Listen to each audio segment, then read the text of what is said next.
영양, 음식 요거 하나 때문에 환자가 항암 치료를 받는데 그 치료 효과를 감소시킨다. 대략 20에서 50%의 암 환자분들이 사망한다는 거예요.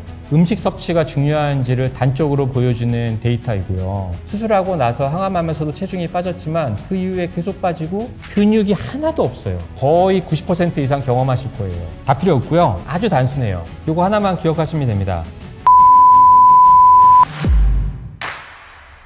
안녕하세요. 메디라 한방병원의 대표 원장 부자일이라고 합니다. 시청자분들에게 의미 있는 내용을 전달하도록 노력해 보겠습니다. 감사합니다.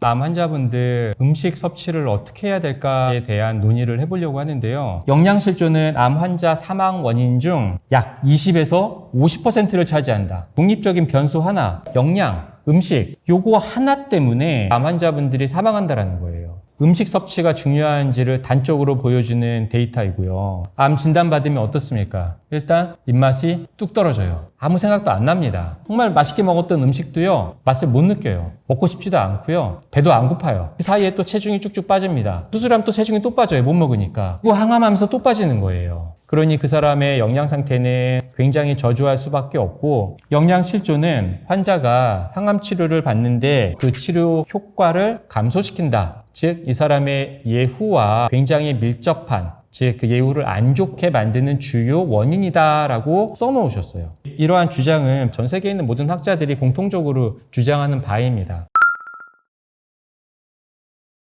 어떻게 먹을 것인가? 크게 두 가지 나눠서 자료를 갖고 왔는데요. 일단 첫 번째 주제, 항암 중일 때 혹은 방사선이나 혹은 수술 바로 직후에 힘든 시기에 식단은 어떻게 해야 되냐? 저는 골고루 다 먹는 게 정답이라고 생각을 합니다. 환자한테도 직접적으로 그렇게 말씀을 드리고요. 많은 분들이 고기, 특히 적색육은 먹지 말고 가능하면 채식 위주로 하세요라고 주장하시는 분들이 많으세요. 그래서 그렇게 해서 들으신 분들이 저한테 와서 골고루 먹으세요라고 하면 어떤 게 맞는 건지 잘 헷갈려 하십니다. 제 에피소드가 있어요. 제 환자였는데 위절제술을 하셨어요. 이 분의 보호자가 유튜브로 공부를 너무 많이 하신 거예요. 소화기 암이고 육류보다는 채식 위주로 해야 되고, 이 환자가 태어나고 와서 항암 치료하는 기간과 그 치료가 끝나서 그 단기간 동안 어떻게 했냐면은 육류를 거의 제외했어요. 그리고 탄수화물이 당이 암을 키운다라는 공부하면서 접하고 나서는 당을 최소화시켰습니다. 근데 문제가 뭐냐면 여기서부터 발생되는 거예요. 수술하고 나서 항암하면서도 체중이 빠졌지만 그 이후에 계속 빠지고 체중이 올라오지가 않는 거예요.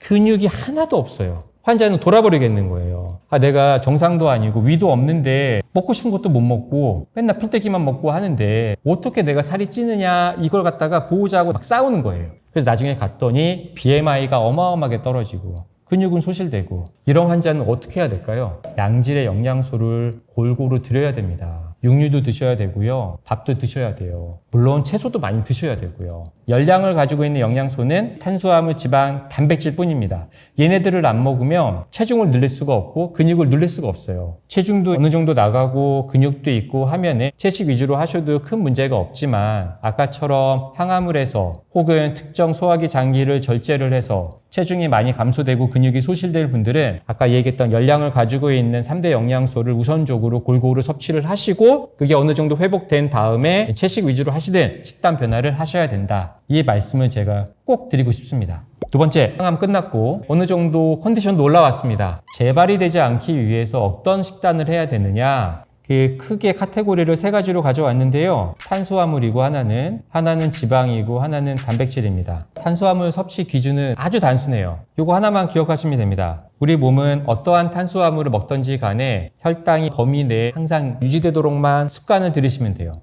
이 그래프에서 보여지는 초록색 라인, 아래 라인과 위인 라인을 정상 혈당 범위이고요. 이 세 가지 곡선으로 혈당의 변화가 나타났습니다. 보면 빨간색 곡선, 노란색 곡선, 파란색 곡선인데요. 빨간색 곡선은 어때요? 먹자마자 혈당 수치가 정상 하이 레벨을 넘어서서 저 높이 피크를 치는 걸 확인할 수 있죠. 이렇게 돼버리면 우리 몸에서는 혈중 안에 당이 너무 많이 들어왔기 때문에 낮추려고 합니다. 그 결과 혈당이 쭉 떨어져서 저혈당으로 빠질 수가 있어요. 그래서 고혈당과 저혈당이 반복되는, 이게 만약에 조절이 안 되고 오랫동안 지속이 되면 바로 당뇨병 진단을 받는 거고요. 간혹 가다가 그렇게 얘기하시는 분이 계세요. 당이 암의 주 에너지원이다. 당을 많이 먹으면은 암세포가 그걸 에너지원 삼아서 많이 성장하더라 라고 주장하시는 분들이 있고, 실제로 어느 정도는 틀린 말이 아니에요. 그래서 환자분들이 극단적으로 당을 안 먹는 행위를 하기도 합니다. 근데 한 가지 아셔야 될 게 뭐냐면은, 우리 몸은 너무 신기하게도 당 공급을 안 하면 혈당 수치가 혈당 라인을 뚫고 내려가서 계속 감소될까요? 그러면 사망하게 돼요. 굉장히 긴급한 상황입니다. 그래서 우리 몸은 절대 그렇게 반응하지가 않고 간이라는 곳에서 당을 만들어냅니다. 그 하한선을 유지할 수 있도록. 당이라는 게 무조건 나쁜 게 아니고, 당이 무조건 암의 밥이 되는 것도 아니고요. 혈당이 그 범위 내에서만 유지할 수 있도록 식습관을 가지면 된다. 어떻게 하면 되냐? GI 지수가 낮은 음식을 드시면 됩니다. 같은 100g의 밥을 먹어도 현미 100g과 도정된 백미 100g을 먹었을 때 혈당 수치의 변화는 생각보다 큰 차이가 있습니다. GI 수치가 낮은 음식 인터넷에 치면 쭉 나오니까요. 그걸 참고해서 요리를 하시면 될 것 같아요. 두 번째, 지방. 저는 심플해요. 지방은 딱 한 가지만 환자들에게 얘기합니다. 다 필요 없고요. 들기름을 많이 먹어라. 반찬하실 때 나물을 무치던 뭘 하던 거기에 들기름을 한 스푼씩 넣어서 골고루 묻혀서 내 입속에 들어오도록 추천드리고요. 몇몇 분들은 오메가3 이런 거 드시는 분들도 계세요. 나쁜 건 아니지만 저는 최선은 들기름이다. 단백질, 누가 뭐래도 제일 중요한 거죠. 아프리카 보면요, 기아에 허덕여가지고 음식이 너무 부족하다 보니까 어때요? 빼빼 말라가지고 막 갈비뼈가 앙상하게 드러났는데 배만 뽀글똥 나오고 팔다리는 너무 가늘어요. 근육이 하나도 없어가지고. 질환명이 콰시오커 증후군이라고 합니다. 이 질환에 체중 감소, 피로, 근육의 감소, 머리카락이 푸석푸석해집니다. 피부가 꺼끌꺼끌해지거나 윤택이 없어졌다. 피부염이 잘 생겨요. 상처가 잘 아물지가 않습니다. 감각의 이상이 옵니다. 무언가 우둔한 느낌이 많이 들어요. 그리고 가장 중요한 건데, 면역이 저하돼서요, 질병에 대한 저항력이 떨어집니다. 여러분 다 경험하시죠? 항암하시는 분들. 왜 이러한 증후군에 앓게 되냐? 가장 근본적인 원인이 뭘까요? 단 하나의 영양소가 부족하기 때문에 그래요. 단백질 때문에. 단백질. 제가 말씀드렸던 이 증상들, 수술하고 항암하시는 분들 거의 90% 이상 경험하실 거예요. 항암제에 의해서 그런 것도 있겠지만 단백질 공급이 그만큼 원활하지 않았다라는 걸 어느 정도 대변하는 겁니다. 그 단백질을 그러면 어떻게 공급을 해야 되냐? 육가공식품은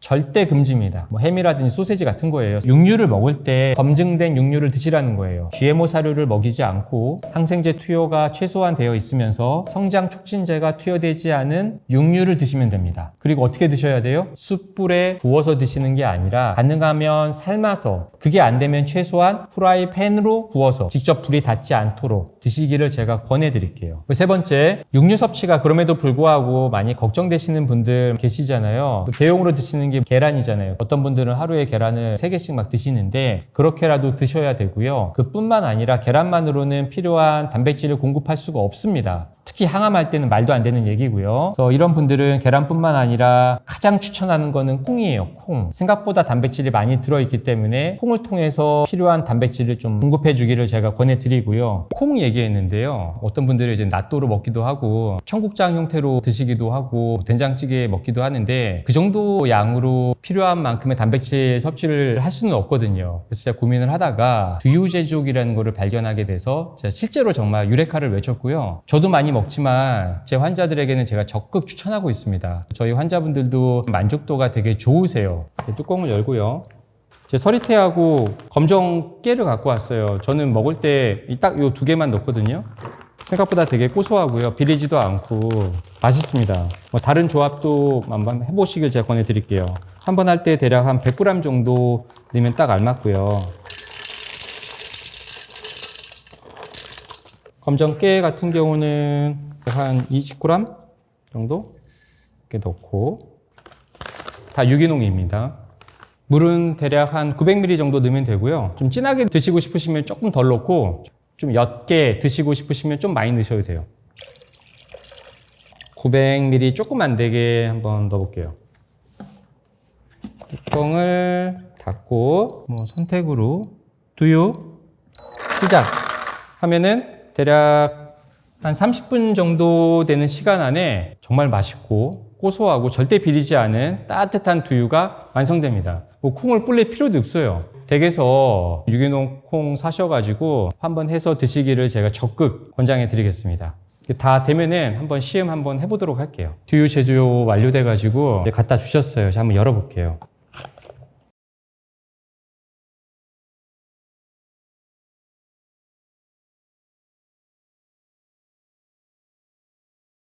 검은콩 두유 색깔이고요. 자, 한번 맛을 좀 볼게요.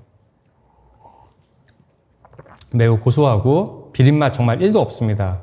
기호에 맞춰서 소금을 조금 더 넣어도 좋을 것 같고요. 저희 집 같은 경우에 저희 어머니는 여기다 소금 좀 넣고 이제 국수 넣어가지고 콩국수도 간혹 해 먹어요. 그리고 환우분들 단백질 보충제로 정말 훌륭한 선택이니까요. 꼭 사셔가지고 집에서 해 드시길 제가 권해드릴게요.